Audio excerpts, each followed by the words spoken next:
I'm Allison Parker, 28, and I never thought my sister's palm connecting with my face would be the moment that finally set me free.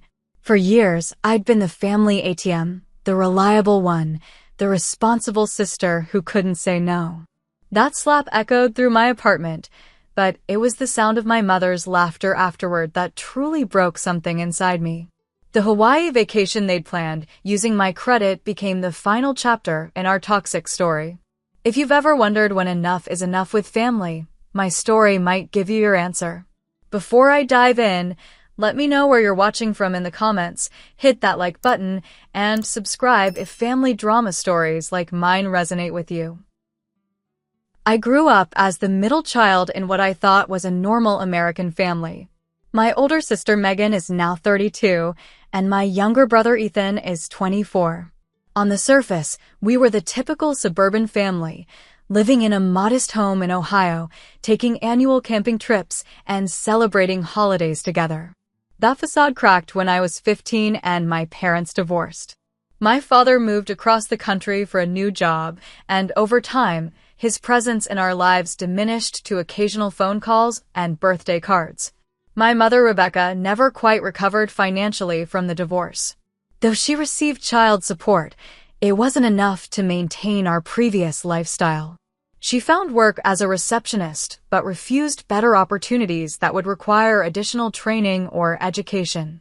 "I'm too old to start over," she'd say, though she was only in her early 40s at the time. I was always the studious one in the family. While Megan was popular and focused on her social life, and Ethan struggled with learning disabilities, I found refuge in academics. My high school counselor encouraged me to apply for scholarships, and I managed to secure enough funding to attend the state university with minimal loans.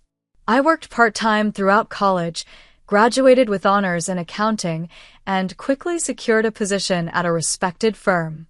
My first mistake was telling my family about my starting salary. The day after my graduation celebration, my mother called with tears in her voice. The roof was leaking, and the repair would cost $2,800. "I wouldn't ask if I had anyone else to turn to," she said. I transferred the money that afternoon. The small loan was never mentioned again, much less repaid. This established a pattern that would continue for years.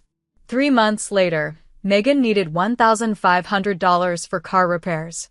Then my mother's refrigerator died, another $1,200. Ethan needed textbooks and a laptop for community college, $900 more.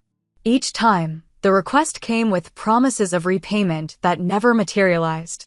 By the time I was 25, I had been promoted twice and had a comfortable salary, but my savings were minimal because of these constant emergencies. When I bought my first condo, I was thrilled to have a place of my own. Within a week, Megan showed up at my door with her oldest child. "Tyler has a work thing, and Mom's busy. I just need you to watch Zoe for the afternoon," she said, already backing toward her car. That afternoon turned into evening, then overnight. Megan didn't return my calls until the following day, when she arrived with fast food and a casual thanks, as if I'd done her a minor favor instead of providing 24 hours of unplanned childcare. As Megan had 2 more children, Lucas and Emma, now 5 and 3, the impromptu babysitting requests increased. I became the default caregiver whenever Megan and her husband Tyler had important plans, which seemed to include everything from actual work commitments to bar hopping with friends. Tyler particularly frustrated me. He bounced between jobs, never staying anywhere longer than 6 months, always with a story about terrible management or unfair expectations. Yet somehow he always had money for his vintage car collection and weekend fishing trips. Meanwhile, Megan worked part-time at a boutique, but spent more than she earned on clothing and home decor. My mother enabled all of this. When I expressed frustration about the constant babysitting and financial requests, she would sigh and say, "Your sister has 3 children to take care of. You only have yourself. Family helps family." That phrase, "family helps family," became a weapon used against me whenever I hesitated to provide money or time. The guilt was effective. I'd think about my comfortable condo, my stable job, my freedom, and feel selfish for not wanting to share my resources. Last year, when my grandmother passed away, she left each grandchild a small inheritance of $5,000. Mine went entirely to helping Megan and Tyler catch up on their mortgage after they received foreclosure warnings.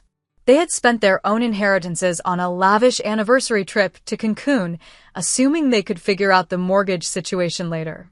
My portion of the inheritance saved their house, but the only thanks I received was Megan saying, "That's what family is supposed to do." 3 months ago, I received another promotion and a modest raise. I hadn't told anyone in my family, but somehow, Megan found out. Perhaps she overheard me on the phone, or maybe she went through my mail during one of her visits. Whatever the source, the knowledge that I had more income sparked a new wave of requests. My mother's car suddenly needed extensive repairs. Megan and Tyler's roof developed a mysterious leak. Ethan needed help with a security deposit for a new apartment. With each request, the emotional toll grew heavier. I began having anxiety attacks before family gatherings, knowing they would inevitably include requests for money or time. I started working longer hours, partly for the career advancement, but mostly to have a valid excuse to avoid family obligations. "Sorry, I have to work" became my mantra, though it rarely deterred them. "You can take one day off," they'd insist, not understanding or caring that my career required dedication and presence. Despite all this, I continued to help when I could. I told myself it was temporary, that eventually everyone would get on their feet. I didn't realize I was enabling a cycle that had no intention of ending on its own. After a particularly grueling week that included a major client presentation and over 60 hours at the office, I dragged myself home on Friday evening, dreaming of a hot bath and an early night. When I opened my door, I found Megan, Tyler, and my mother sitting in my living room. They had used the spare key I'd given my mother for emergencies to let themselves in. "Surprise!" Megan called out, as if their uninvited presence in my home was a gift. I set down my laptop bag and kicked off my heels, too exhausted to even muster proper irritation. "What's going on?" They exchanged excited glances, and Tyler pulled out his phone to show me a series of photos: pristine beaches, luxury resorts, palm trees, and stunning ocean views. "We're going to Hawaii," Megan announced, clapping her hands like a child. 2 full weeks in Maui. "We found this amazing rental property right on the beach." "That's great," I said cautiously, already sensing there was more to this visit than sharing good news. "When are you going?" "Next month," my mother said, beaming. "The first 2 weeks of June. The weather will be perfect." I nodded, calculating how they could possibly afford such a trip. Tyler must have gotten a new job, or perhaps they'd come into some money I didn't know about. "We have a small favor to ask," Megan said, using the phrase that always preceded a not small request. "We need you to watch the kids while we're gone." I blinked, processing this. "All 3 kids?" "For 2 weeks. It's perfect timing," Megan continued, ignoring my stunned expression. "School will be out, so you won't have to worry about drop-offs and pickups. They can just stay here with you." "Here? In my 1-bedroom condo?" I asked, looking around at my compact living space. "Well, you could stay at our place," Tyler suggested, as if he was offering a solution rather than creating a bigger imposition. That way they'd have all their stuff. I took a deep breath. I can't take 2 weeks off work, especially not in June. We have quarter-end closings, and I've already committed to covering for a colleague who's getting married. Megan waved this off. "You can work from home. Lots of people do it these days. Zoe's old enough to help with the little ones during your calls." "She's 7, I pointed out. "Going on 17, Megan laughed. "She's very mature for her age." My mother jumped in. "We've already looked at flights and put deposits on some activities. It's going to be amazing." Something in her phrasing caught my attention. "Wait, you've already made bookings? How are you paying for all this?" A flash of discomfort crossed Tyler's face before he recovered with a smile. "We've been saving up." I would have believed that more if I hadn't just covered their mortgage payment 3 months earlier. Really? That's great, I said, still suspicious. Megan glanced at my mother, then said, well, we did have to get creative with the financing. But the important thing is, we found a way to make it work. What does creative financing mean exactly? I asked, my accountant brain immediately on alert. We just needed a good credit score for the rental property, my mother explained. So we used your address on the application. My stomach dropped. You what? It's not a big deal, Megan insisted. The payments are going through our account. Your address just helped us get approved. That's fraud, I said flatly. Tyler snorted. Don't be so dramatic. People do this kind of thing all the time. A horrible suspicion made me reach for my purse. I dug out my wallet and checked my credit cards. My secondary card, which I kept for emergencies but rarely used, was missing. Looking for this? Megan asked, pulling my credit card from her purse. We borrowed it to book a few activities. The volcanic helicopter tour had a great early bird special, but it was ending today. I snatched the card back, fury building inside me. You stole my credit card? And used my address for a rental application without my knowledge. Borrowed, not stole, Megan corrected. We're going to pay you back. And like Tyler said, the address thing is no big deal. It is a big deal, I exclaimed. It's identity theft and fraud. Oh, please, my mother sighed. Stop being so uptight. This is for a family vacation. A vacation I wasn't invited to, I pointed out.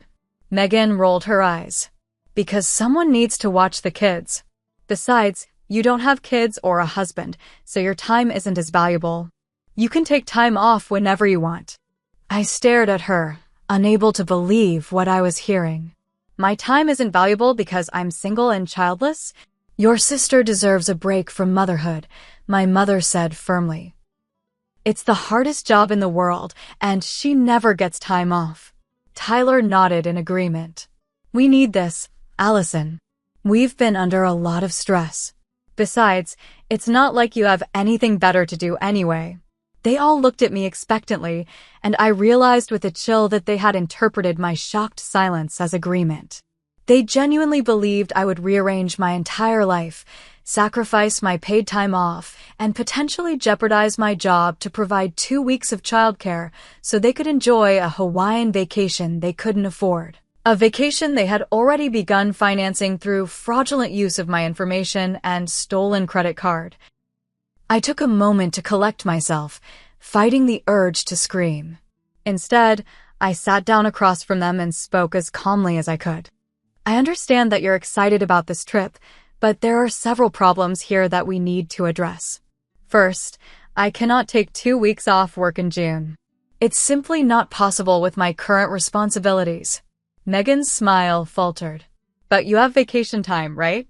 I do, I acknowledged, but I decide when and how to use it. I've already planned my time off for the year, and I need to keep some in reserve for emergencies. This is an emergency, my mother insisted. Family needs you. I shook my head. Watching your children while you take a luxury vacation is not an emergency. It's a request, one that I have every right to decline. Tyler leaned forward, his voice condescending. You can work from home while watching them. Plenty of parents did it during the pandemic. Those parents were watching their own children, not taking on someone else's full-time, I pointed out. And even they will tell you it was nearly impossible to be productive. I can't jeopardize my career for this. Your career, Megan mimicked. It's always about your precious job. Meanwhile, I've put my career on hold to raise 3 children. That was your choice, I said quietly. Just as my career is my choice. My mother gasped as if I'd said something blasphemous. Motherhood isn't a choice, it's a blessing. It's still a choice, I maintained. But that's beside the point. The second issue is that you used my address and potentially my credit information to secure this rental property. That's fraud, and it puts me at financial risk. We'll make all the payments, Tyler insisted. Your credit score just helped us get a better rate. And what happens if you can't make the payments? The collection agencies will come after me, I said. Not to mention that you stole my credit card to book activities. Borrowed. Megan corrected again. God, why are you being such a bitch about this? After everything we've done for you. I blinked in surprise. What exactly have you done for me? This question seemed to throw her momentarily. We're your family. We've always been there for you. Been there for me how? I pressed. By constantly asking for money? By dumping your kids on me without warning? By making me feel guilty for having a successful career? You're so ungrateful, my mother spat. You have a good job and a nice home while your sister struggles with 3 children. The least you could do is help out. I have helped out, I said, my voice rising despite my efforts to stay calm. I've given thousands of dollars that were never repaid. I've provided countless hours of free childcare. I've put my own life on hold repeatedly to bail all of you out of situations of your own making. Tyler stood up, his imposing frame looming over me. So what are you saying? You're too good for your family now. I refused to be intimidated and stood as well. I'm saying that I'm setting a boundary. I will not watch your children for 2 weeks, so you can take a vacation you can't afford. And I expect you to cancel any bookings made with my credit card immediately. Megan's face contorted with rage. You can't do this to us. We've already told the kids about Hawaii. That's not my problem, I said firmly. You should have asked me before making any plans that involved me. Family helps family, my mother repeated, her voice icy. Your sister needs this break. Then you watch the kids, I suggested. Or hire a babysitter with the money you were planning to spend on this vacation. We can't afford a babysitter for 2 weeks. Megan exclaimed, inadvertently admitting they couldn't really afford the vacation either. Then you can't afford a 2-week Hawaiian vacation, I said simply. Tyler took a step toward me, his body language threatening. Listen here, princess. We're not asking anymore. You're doing this because we're family, and that's what family does. I stood my ground, though my heart was racing. No, I'm not. And I'd like you all to leave my home now. After everything we've done for you. Megan shouted. All the times we included you in family events when you'd otherwise be alone. Inviting me to events I often end up financing is not doing me a favor, I pointed out. You think you're so much better than us with your fancy job, Tyler sneered. But we all know you're just a sad, lonely woman who'll die alone because you're too selfish to care about anyone but yourself. His words stung, hitting insecurities I tried to keep buried. But I held firm. I'm not selfish for having boundaries. Now please leave. Family helps family, my mother repeated, as if saying it enough times would change my mind. I have helped, I said, repeatedly. But I won't be taken advantage of anymore. Tyler laughed harshly. Taken advantage of? You've got to be kidding me. Do you know how pathetic your life looks to everyone else? No husband, no kids, nothing but work. We're doing you a favor by letting you be part of our family. That's enough, I said, moving toward the door and opening it. Leave now or I'll call security. Megan wasn't done. You know what your problem is? You're jealous. You're jealous that I have a husband and beautiful children while you go home to an empty apartment every night. I almost laughed at the absurdity. Yes, I'm so jealous of your husband who can't hold down a job and your life that's so wonderful you need to escape from it for 2 weeks. It was a low blow, but I was beyond caring at this point. You'll regret this, Tyler warned, his voice low and menacing. We can make things very difficult for you. Are you threatening me? I asked incredulously. He's just saying you might want to reconsider, my mother interjected smoothly. After all, families should stick together. I held the door wider. I'm not reconsidering. Please leave now. As they gathered their things, I added, and I expect that rental booking using my address to be canceled by tomorrow. If I find out you've used my personal information for anything else, I'll report it as identity theft. Megan paused at the door, her face a mask of fury. You know what? I've always known you were selfish, but I never realized just how cold you really are. I feel sorry for you, Allison. Truly. With those parting words, they finally left. I closed the door behind them, leaning against it as my legs threatened to give way. The confrontation had left me shaking, but for the first time in years, I felt something unexpected breaking through the anxiety and guilt: relief. The relief was short-lived. Less than an hour later, my doorbell rang incessantly, followed by pounding that threatened to crack the wood.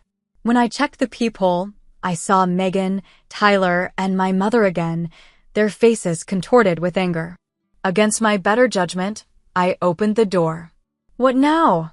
Megan thrust her phone in my face. On the screen was an email from the vacation rental company: booking canceled, failed credit verification. "What did you do?" she demanded, her voice trembling with rage. "I didn't do anything," I replied honestly. "But it looks like the rental company realized something wasn't right with your application." "You called them, didn't you?" Tyler accused. "You told them we used your address without permission." "I haven't had time to call anyone," I said. "But using my address without my consent was wrong, and you know it." My mother pushed past me into the apartment.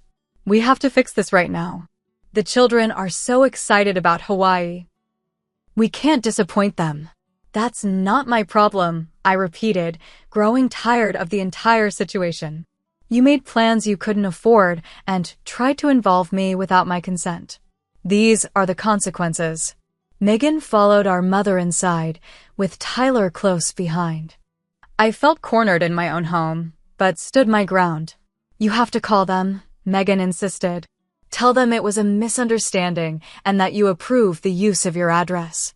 I shook my head. "No, I won't do that. It would be lying, and it could constitute fraud." "It's only fraud if someone reports it," Tyler scoffed. "Don't be so dramatic." "I'm an accountant," I reminded him. "I understand financial regulations better than you do. What you're asking me to do is illegal." Megan's face flushed with anger. "So what? You're going to let your niece and nephews down because of some stupid technicality?" "I'm not letting anyone down," I said firmly. "You created this situation, not me. After everything we've done for you." Megan screamed, her voice rising to a pitch that made me wince. "What exactly have you done for me?" I asked again, genuinely curious what they believed they had contributed to my life. "We're your family," my mother shouted, as if that alone was a contribution. "That's not doing something for me," I pointed out. "That's just a relationship status." "We've included you in holidays," Megan sputtered. "We've let you be aunt to my children." "Let me," I repeated incredulously. "You mean when you drop them off without warning and disappear for hours? That's not letting me be an aunt. That's using me as free childcare." "See? This is exactly your problem," my mother said, shaking her head in disgust. "You view spending time with family as a burden rather than a blessing." "I love spending time with my niece and nephews," I clarified. "What I don't love is being taken advantage of, having my boundaries ignored, and being treated like a resource rather than a person." Tyler moved closer, his bulk intimidating in my small living room. "Just make the call to the rental company. Fix this."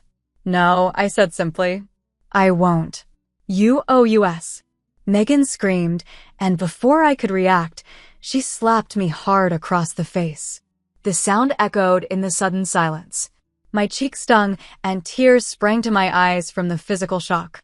I raised my hand to the burning skin, staring at my sister in disbelief. What happened next was even more stunning. My mother laughed, a sharp, mean laugh that cut through the silence. "Maybe that will knock some sense into you."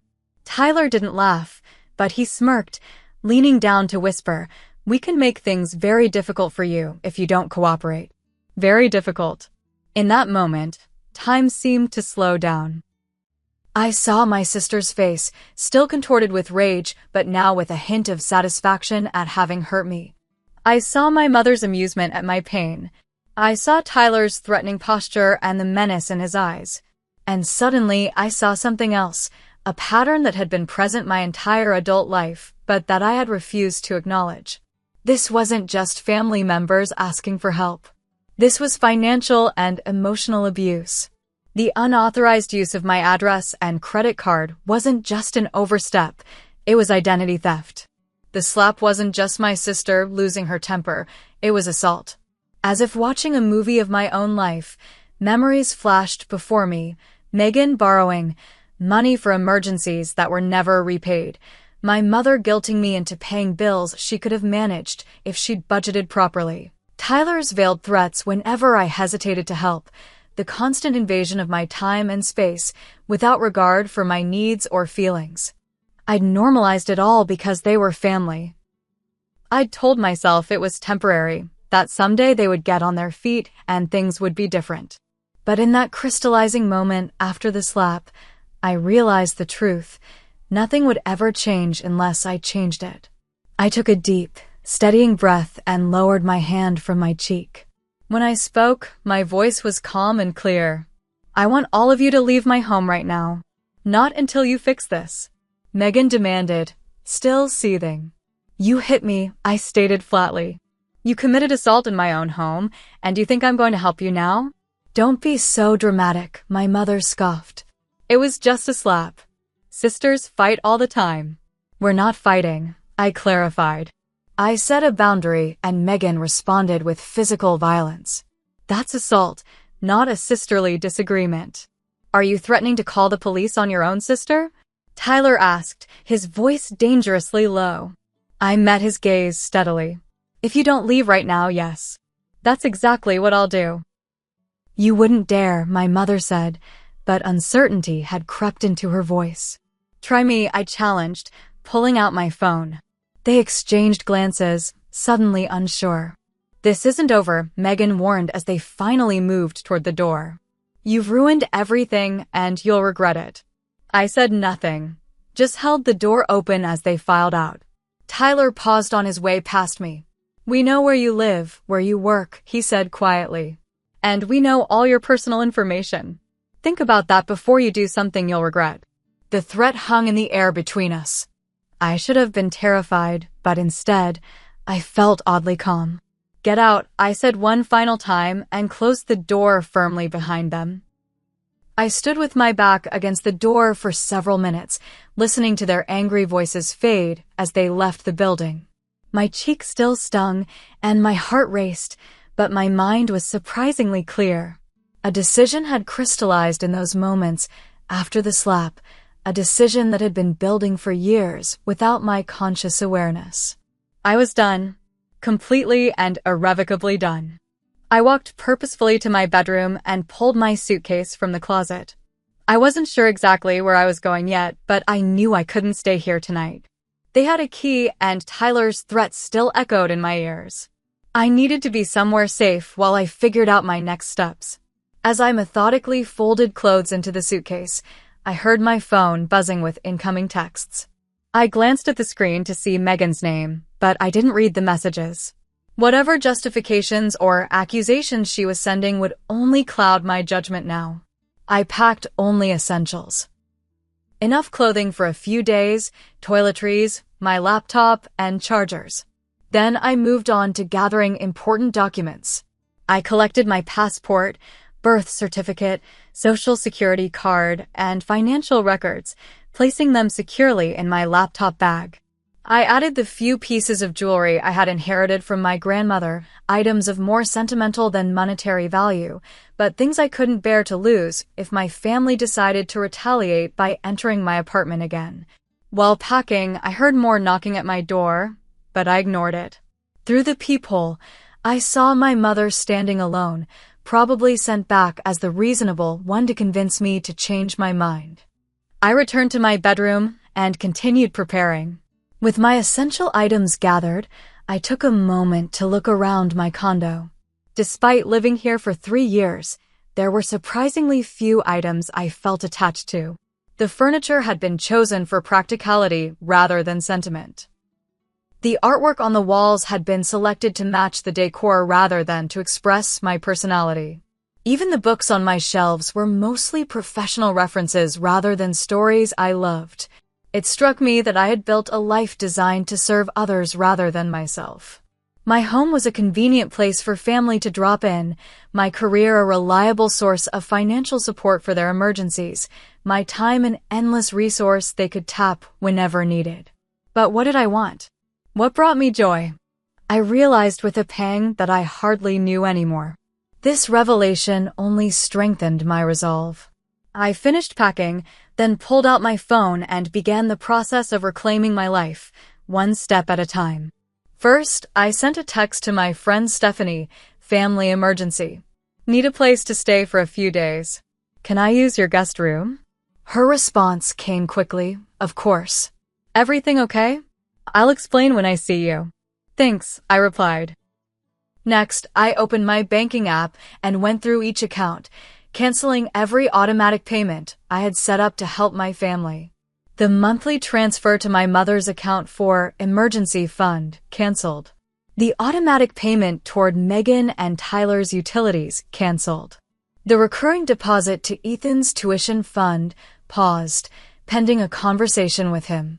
I moved on to my credit cards, logging into each account to check for unauthorized charges. Sure enough, I found several recent transactions for airlines, tour companies, and restaurants in Hawaii. I called the credit card company immediately. I need to report fraudulent charges and request a new card, I explained to the representative. I'm sorry to hear that, Ms. Parker. Can you identify which charges you believe are fraudulent? I listed the Hawaii-related expenses, explaining that my card had been taken without my permission and used by a family member. Would you like to file a formal dispute and potentially press charges? The representative asked. I hesitated only briefly. Yes, I would. And I need to make sure my card is canceled immediately. After securing my credit cards, I called the 3 major credit bureaus to place a fraud alert on my credit reports. This would make it harder for anyone to open new accounts in my name without additional verification.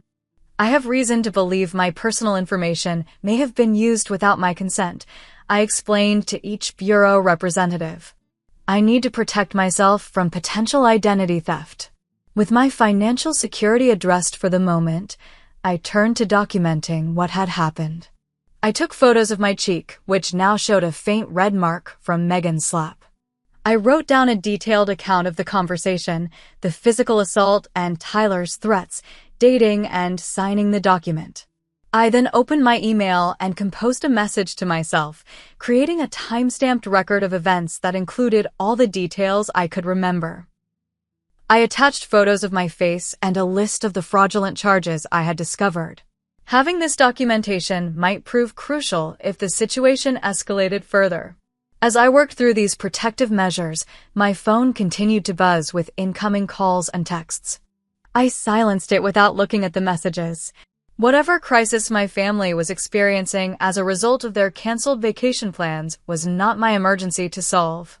Instead, I sent an email to my apartment management company. Due to safety concerns, I need to request an immediate lock change on my unit. My spare key was used without authorization, and I have concerns about unauthorized entry. Additionally, please update your security protocols to not allow entry to anyone claiming to be my family member without my explicit permission. With these immediate protective measures in place, I did one final scan of my apartment, looking for anything else of importance I might need. My gaze fell on a family photo on my bookshelf, the 5 of us at Thanksgiving 2 years ago, smiling as if everything was perfect. I left it behind. I shouldered my bags and walked out without a backward glance. In the elevator down to the parking garage, I felt a curious mixture of emotions: grief for the family relationships I was leaving behind, anxiety about the uncertain future, but predominantly an overwhelming sense of relief. For the first time in years, I was putting myself first. As I loaded my car and pulled out of the garage, my phone buzzed again with an incoming call from my mother. I connected it to my car's Bluetooth system and answered, putting her on speaker. Allison, thank goodness you picked up. We need to talk about what happened. There's nothing to discuss, I said calmly, keeping my eyes on the road. Of course there is. Megan is very sorry for losing her temper. We all said things we didn't mean. Now, about the Hawaii trip.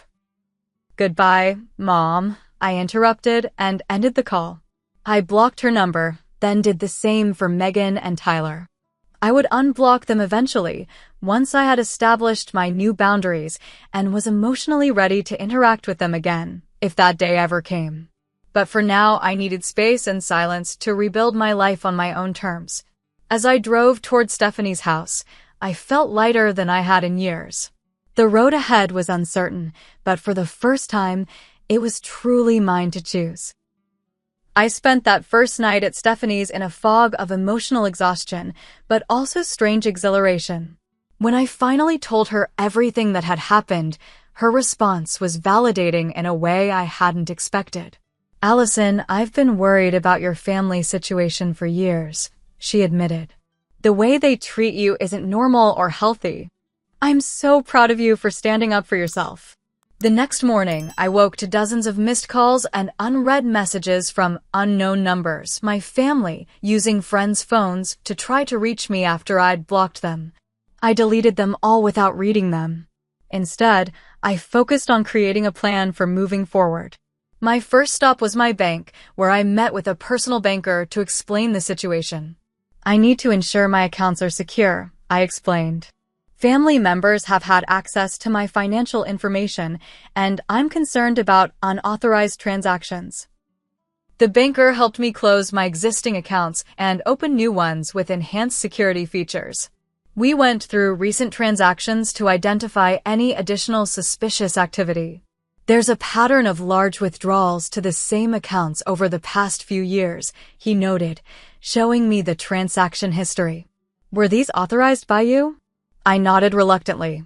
"Yes, those were loans to family members. But I need to make sure no new transactions can occur without my explicit approval." Next, I visited a lawyer who specialized in identity theft and family law.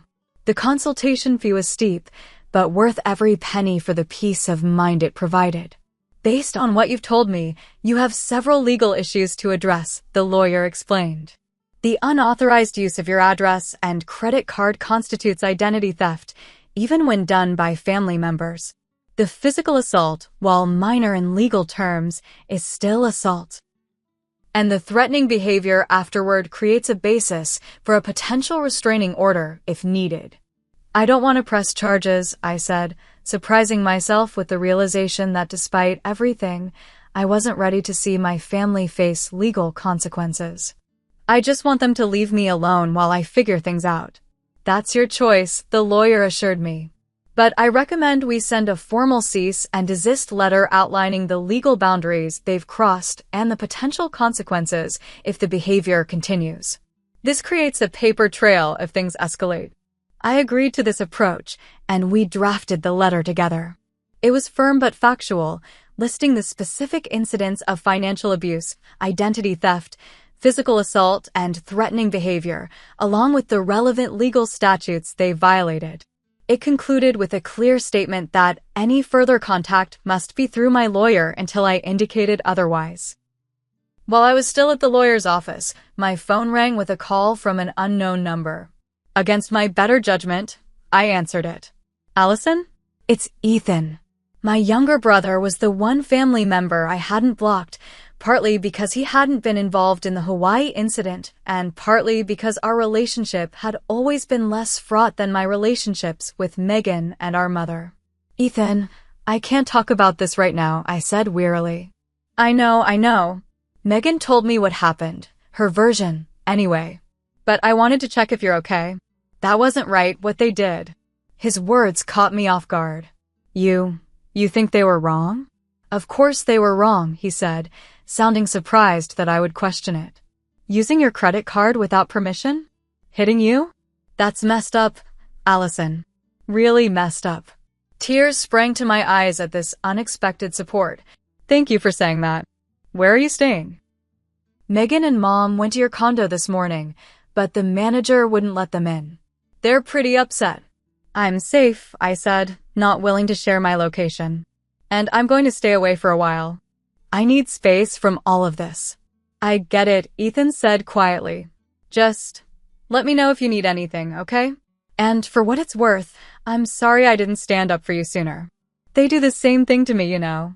Not as bad, but still." This revelation didn't surprise me entirely. I'd noticed how our mother and Megan tended to manipulate Ethan as well, though in different ways than they did with me. "Thank you for calling," I said sincerely. "It means a lot." After ending the call with Ethan, I felt marginally better knowing I had at least one family member who understood my position. But the hardest part was still to come. The following day, while at work, I received an urgent message from the front desk. Visitors were insisting on seeing me. I already knew who it was before the receptionist described them. "I'm sorry, but I can't see them," I told her. "Please ask them to leave or security will need to escort them out." 20 minutes later, my boss called me into his office. "Allison, is everything okay? There was an incident in the lobby." My stomach dropped. "What happened?" "A woman claiming to be your sister caused quite a scene. Security had to remove her and a man I assume was her husband. They were shouting about you stealing from them and abandoning your family." I closed my eyes briefly, mortified. "I'm so sorry. I'm dealing with a personal situation and they're not handling it well." To my surprise, my boss was understanding. Family issues can be complicated. "Do you need some time off to sort things out?" I shook my head. "Actually, work is the one stable thing in my life right now. I'd rather stay busy." "In that case, I've instructed security not to allow them in the building. And if you need to work from home for a few days, that's fine too." His support was another unexpected gift in this difficult time. "Thank you. I really appreciate that." The next escalation came in the form of social media. Megan began posting vague, but clearly targeted status updates about ungrateful family members and selfish people who abandon their nieces and nephews. Mutual friends and distant relatives began reaching out, asking what was happening. I decided not to engage with the public drama. Instead, I drafted a single, private message to the few family members and close friends whose opinions mattered to me. Some of you may have heard concerning things about me recently. I'm dealing with a difficult family situation that involves financial boundaries and personal safety. I'm taking some space for my own well-being. I appreciate your understanding and respect for my privacy during this time.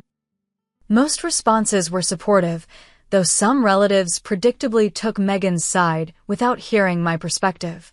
A few older family members sent messages about the importance of forgiveness and family unity, clearly not understanding the severity of what had occurred.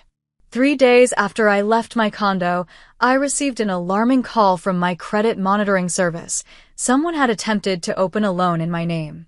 The fraud alerts I had placed prevented the application from being processed, but it was a chilling confirmation that Tyler's threats weren't empty. I called my lawyer immediately, who advised documenting this attempt and adding it to our growing file. "This strengthens your case if you decide to pursue legal action," she explained. "It shows a pattern of deliberate financial abuse." A week into my self-imposed exile, I took a personal day to meet with a real estate agent. "I need to sell my condo and find a new place to live," I explained. "Preferably in a secure building with good privacy policies." The agent didn't ask for details, just nodded professionally. "I understand.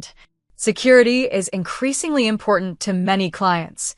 Let me show you some options that might work for your situation." By the end of that day, I had listed my condo for sale and put a deposit on a 1-bedroom apartment in a building with 24-hour security, no exception visitor policies, and a management company that took privacy seriously. It was slightly farther from my office, but worth the additional commute for the peace of mind it provided. As I settled into this new chapter of my life, the harassment from my family gradually evolved. The initial fury gave way to guilt-tripping, with my mother leaving tearful voicemails on my work phone, the one number I couldn't change, about how I was tearing the family apart and breaking her heart. Megan's approach shifted from anger to fake reconciliation attempts. "We miss you," she texted from new numbers I hadn't yet blocked. "The kids keep asking where Aunt Allison is. Can't we just talk?" Tyler's messages remained threatening, but became more subtle. "Hope your new place has good security," one text read, making my blood run cold. How did he know I was moving? I forwarded each message to my lawyer without responding. The cease and desist letters had been delivered, and each contact was now documented as a violation of the boundaries we had legally established. 2 weeks after the incident, the credit card company completed their investigation and reversed all the fraudulent charges related to the Hawaii vacation. They also provided documentation that would be useful if I ever decided to pursue criminal charges for credit card fraud. Around the same time, I received an unexpected email from Ethan containing screenshots of conversations between our mother and Megan discussing other financial schemes they had been running using my information. I found these on Mom's iPad when she asked me to help her with something. Ethan wrote, "I thought you should know. They've been taking out small loans in your name for over a year. I'm so sorry, Allison. I had no idea it was this bad." The screenshots revealed a pattern of systematic financial abuse that went far beyond what I had imagined. Small personal loans, utility accounts, even a cell phone plan, all opened using my information without my knowledge. No wonder my credit score had mysteriously dipped despite my careful financial management. With this new evidence, I finally filed a police report for identity theft. I didn't name names in the report, simply stating that my personal information had been used without my consent to open multiple accounts. This created an official record without immediately triggering a criminal investigation against my family members, a line I still wasn't quite ready to cross. 3 weeks into my new life, I was having dinner with Stephanie when she asked the question I had been avoiding. "Do you think you'll ever reconcile with them?" I set down my fork, considering the question seriously. "I don't know," I admitted. "Right now, I can't imagine a relationship that wouldn't just fall back into the same toxic patterns. They don't see anything wrong with what they did. In their minds, I'm the villain in this story." "And what do you think?" she pressed gently. I think I finally understand that I deserve better," I said slowly. "I deserve relationships that are reciprocal, not exploitative. I deserve to set boundaries without being punished for it. And if my family can't offer that, then maybe we don't have a place in each other's lives right now." It wasn't a final decision about cutting ties forever, but it was an honest assessment of where I stood. For the first time, I was prioritizing my own well-being over family obligations, and despite the pain and upheaval, it felt unquestionably right. 6 months after the slap that changed everything, I stood in my new apartment, looking out over the city as the sun set. The view wasn't as nice as from my old condo, but the sense of security more than made up for it. The building's strict security protocols meant that no one, not even family, could access my home without my explicit permission. It was a physical boundary that reinforced the emotional ones I had been working so hard to establish. My journey of healing had been neither quick nor linear. There were days when the guilt nearly overwhelmed me, when cultural expectations about family loyalty made me question my decisions. There were nights I lay awake wondering if I had overreacted, if I should have tried harder to work things out. But those moments became less frequent as time passed and as I continued my weekly therapy sessions. "What you experienced was financial abuse and emotional manipulation," my therapist had explained during our first session. The fact that it came from family members doesn't make it any less harmful. In fact, it often makes it more damaging because of the trust involved.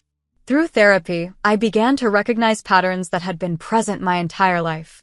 The way my mother had always favored Megan, making me feel I needed to earn love through achievement and compliance. How Megan had learned to weaponize her role as a mother to manipulate others. How I had internalized the belief that my needs were less important than everyone else's. Boundaries aren't selfish, my therapist reminded me regularly. They're necessary for healthy relationships. People who respect you will respect your boundaries. My financial recovery had been more straightforward, though not without challenges. I had worked with credit bureaus to dispute fraudulent accounts and slowly rebuilt my credit score. I had created a detailed budget that, for the first time, didn't include regular loans to family members. The result was surprising. Within months, I had more savings than I'd accumulated in years of higher earning. I had maintained my no-contact policy with my mother and Megan, though their attempts to reach me had continued for months. The cease and desist letter had eventually stopped Tyler's more threatening messages, especially after my lawyer sent a follow-up warning that included some of the evidence we had gathered. My relationship with Ethan had evolved into something cautiously positive. After several honest conversations, we had established a new dynamic based on mutual respect rather than the dysfunctional patterns of our childhood. "I've been enabling them too," he admitted during one of our monthly lunch meetings. "But seeing how they treated you and how much better you're doing now made me realize I need to set my own boundaries." He had started therapy as well and had moved out of our mother's house into his own apartment. He was focusing on finishing his degree without the constant drama that had previously derailed his efforts. "Mom and Megan still talk about you all the time," he told me during our most recent lunch. "They've created this whole narrative where you had some kind of breakdown and abandoned the family for no reason. It's like they've completely rewritten history." I wasn't surprised. That's easier than acknowledging what they did. "Do you think you'll ever talk to them again?" he asked. I considered the question carefully. Maybe someday if they show genuine change and respect for boundaries. But I'm not holding my breath, and I'm not putting my life on hold waiting for that to happen. My social circle had shifted dramatically over these months. Some friends who had known my family couldn't understand my decision and gradually drifted away. Others revealed themselves to be true supporters, standing by me even when they didn't know all the details.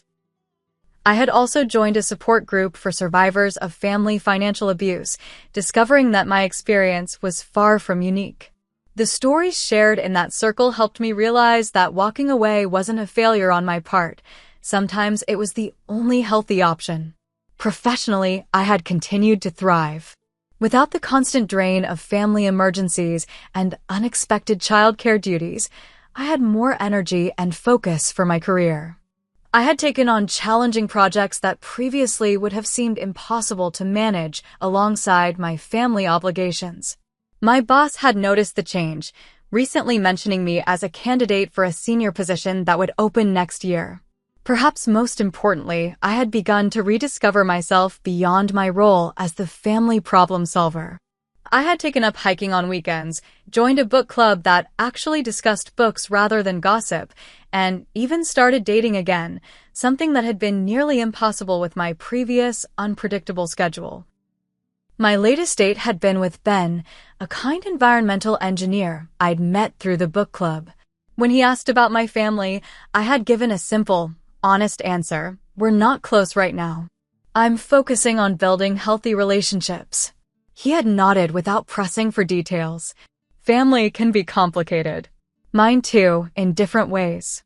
That response, understanding without judgment, felt refreshingly normal after years of explaining and justifying my family's chaotic dynamics. As the sun dipped below the horizon, I turned away from the window and looked around my apartment. Unlike my old place, every item here had been chosen with intention. The artwork reflected my actual tastes rather than what would look appropriate for entertaining. The furniture was arranged for my comfort rather than to accommodate unexpected visitors. Even my schedule was now my own, no more dropped-off children or emergency family meetings disrupting my plans. The pain of losing my family connections hadn't disappeared entirely. There were still holidays and milestones that triggered grief for what could have been. I missed my niece and nephews, though I had sent them birthday gifts through Ethan to maintain some connection without engaging with their parents. But alongside that occasional sadness was something I hadn't experienced in years: peace. The constant anxiety about what crisis would come next had faded. The reflexive guilt whenever I prioritized myself had diminished. The walking on eggshells feeling that had dominated family interactions was gone. I had learned that forgiveness didn't necessarily mean reconciliation. I could forgive my family for their actions, understanding that they were operating from their own wounds and limitations, without putting myself back in a position to be hurt again. That forgiveness was for my benefit, not theirs, allowing me to release the anger and resentment that might otherwise have consumed me. I had also learned that family isn't defined solely by blood. True family consists of people who respect your boundaries, celebrate your successes without jealousy, support you through difficulties without keeping score, and love you without conditions. Some of those people might be biological relatives, but many might not be. Most importantly, I had learned that walking away from toxic relationships, even family ones, wasn't selfish or weak. Sometimes it was the strongest, most self-respecting choice available. The cultural expectation that family ties should be maintained at all costs ignored the reality that some family dynamics were fundamentally unhealthy and resistant to change. As I prepared for bed that night, my phone pinged with a text from Stephanie. Proud of how far you've come this year. Dinner next weekend to celebrate? I smiled and replied affirmatively, grateful for the genuine friendship that had helped sustain me through this challenging transition. The journey hadn't been easy, and it wasn't over. There would likely be more difficult moments ahead, more attempts by my family to pull me back into old patterns, more occasions when I would question my decisions. But I had found a strength I didn't know I possessed, the strength to say no to abuse and yes to my own well-being. That slap across my face had been painful, but it had woken me from years of accepting the unacceptable. Walking away had been terrifying but necessary. And rebuilding my life on my own terms had been the most empowering experience of my adult years. If you're watching this and recognizing similar patterns in your own family relationships, know that you're not alone. Setting boundaries isn't selfish, it's essential for healthy relationships. You deserve respect, honesty, and kindness, especially from those who claim to love you. Sometimes the most loving thing you can do, both for yourself and ultimately for them, is to walk away until real change is possible. I'd love to hear your thoughts in the comments below. Have you ever had to set difficult boundaries with family members? What helped you through that process? Please like this video if it resonated with you, subscribe for more stories about finding strength in difficult situations, and share with someone who might need to hear this message today. Thank you for listening to my story, and remember, you deserve relationships that build you up, not break you down.